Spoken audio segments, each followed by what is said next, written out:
Good morning, dear students.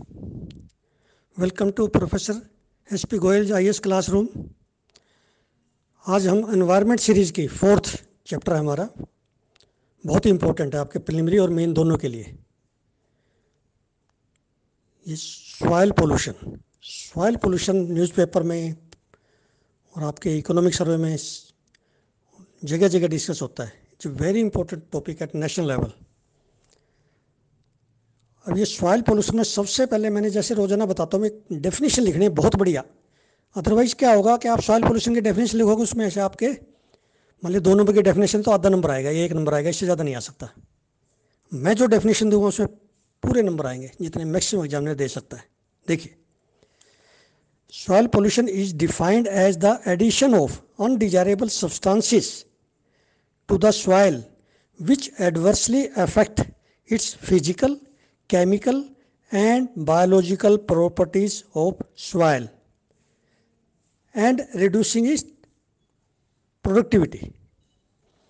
ये लिखना बहुत ज़रूरी है। Physical, chemical, biological property affect होंगी यदि कोई भी अनडिजायरेबल हम सब्सटेंसेस डाल लेंगे सॉइल में, जिससे हमारी प्रोडक्टिविटी ऑफ क्रॉप्स वो कम हो जाएगी। ठीक है ना, ये डेफिनेशन आपको समझ आ गई। अब अगला सवाल उठता है, काजिज क्या है? आपसे पूछे काजिज। अब काजिज इसमें जो है मैंने 5 काजिज आपको बताए हैं। फर्स्ट इज इंडस्ट्रियल वेस्ट, सबसे बड़ा जो है उसमें है indiscriminate discharge of industrial effluents in soil and water. जो वाटर में जैसे गंगा वाटर में डाल रहे हैं, वहाँ से इरीगेशन हो रही है तो सॉइल में जा रहा है ना। जहाँ भी ये जो ना इंडस्ट्रियल एफ्लुएंट्स आ रहे हैं, चाहे पानी में है सॉइल में, वो सारे का सारा जो है सॉइल में जा रहे हैं। फॉर एग्जाम्पल देखिए, textile industries, then leather industries, tanning industries का बार बार आता है कानपुर में और आगरा का। ठीक है ना, जैसे कानपुर में गंगा में जो ना लेदर इंडस्ट्रीज का, टैनिंग इंडस्ट्रीज का बहुत पोल्यूशन जा रहा है, केमिकल जा रहे हैं, डाइज जा रही है। Then pesticide industries, these are very dangerous. उनके जो पेस्टिसाइड के रेजिड्यूज हैं, पेस्टिसाइड केमिकल जा रहे हैं, जो कि वहाँ का जो एक्वेटिक फाना है वो ख़त्म हो रहा है।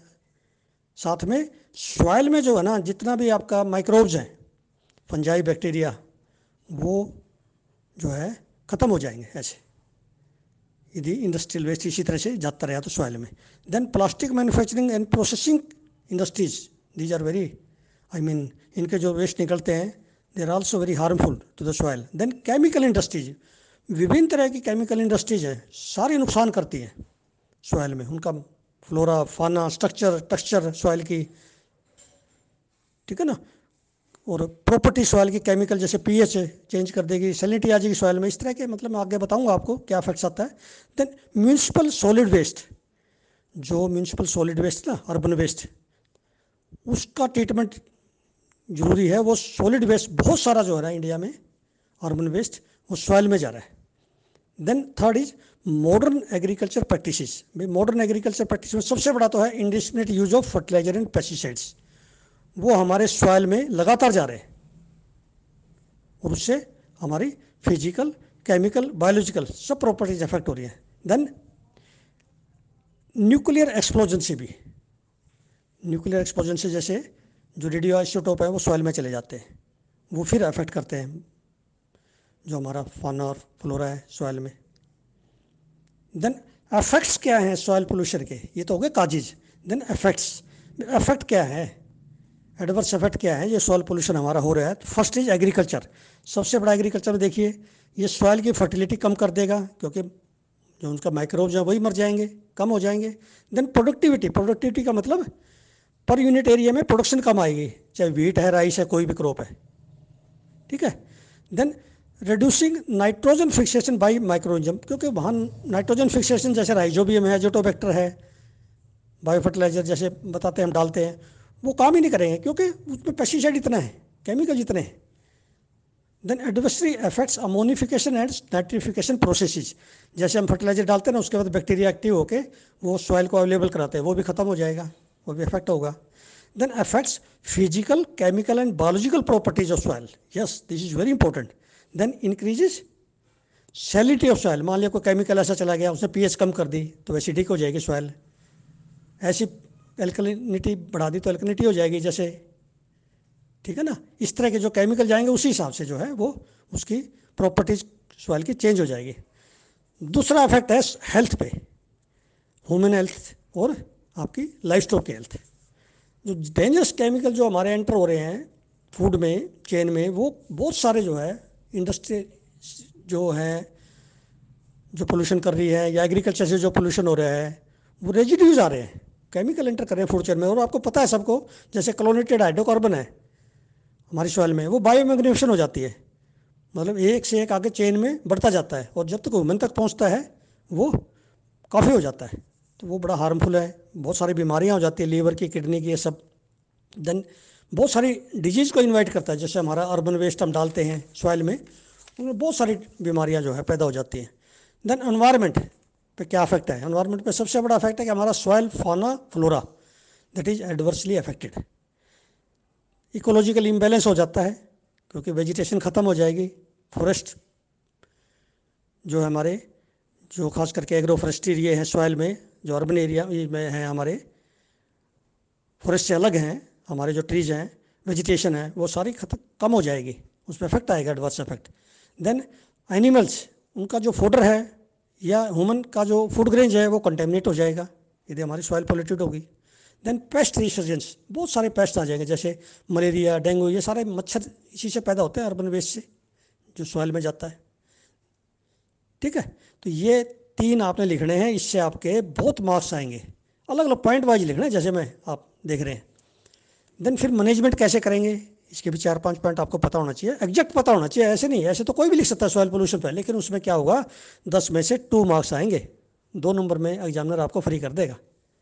और जैसे मैं बता रहा हूँ इसमें 10 में से 7, 7.5। अब मैनेजमेंट में सबसे पहले तो है, जितना ऑर्गेनिक वेस्ट सॉइल में जा रहा है वो उसकी कंपोस्टिंग होनी चाहिए, और अनट्रीटेड नहीं जाना चाहिए। ट्रीटमेंट के बाद ऑर्गेनिक मैन्योर्स बने, दैट इज़ वेरी यूजफुल। उससे हमारे क्या होगा, फर्टिलाइजर भी कम इस्तेमाल होंगे, हमारी प्रोडक्टिविटी बढ़ेगी सॉइल की। फिर ऑर्गेनिक फार्मिंग हम करेंगे तो उससे केमिकल जी कम आएंगे, ना पेस्टिसाइड आएगा ना फर्टिलाइजर आएंगे। Then proper disposal of waste, यदि डिस्पोजल सही हो जाए ना, जैसे सॉइल में जाए ना, उसका जो है अर्बन वेस्ट जो है सॉइल में ना जाए, उसकी प्रॉपर डिस्पोजल हो, मेडिकल वेस्ट उसकी प्रॉपर डिस्पोजल हो, प्लास्टिक का प्रॉपर डिस्पोजल हो। अब यूडिशियस यूज ऑफ एग्रीकल्चर केमिकल्स, भाई हम एग्रीकल्चर केमिकल्स कम से कम यूज करेंगे ना,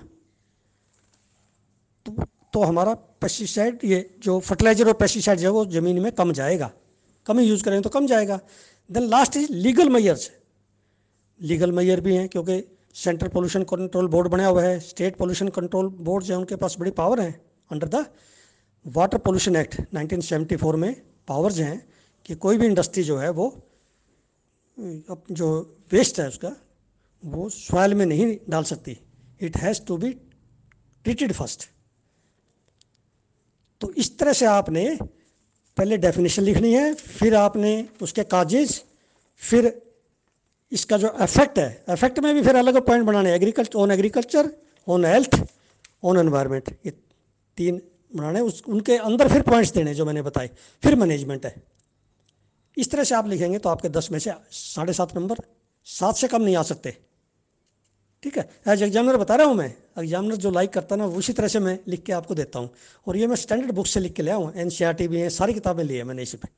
तो अब सवाल ये उठता है कि ये सॉइल पोल्यूशन जैसे मैंने पढ़ा दिया, इसके बाद यदि आप कहीं से भी लेते हो ना किसी मेटल से, that is share wastage of time.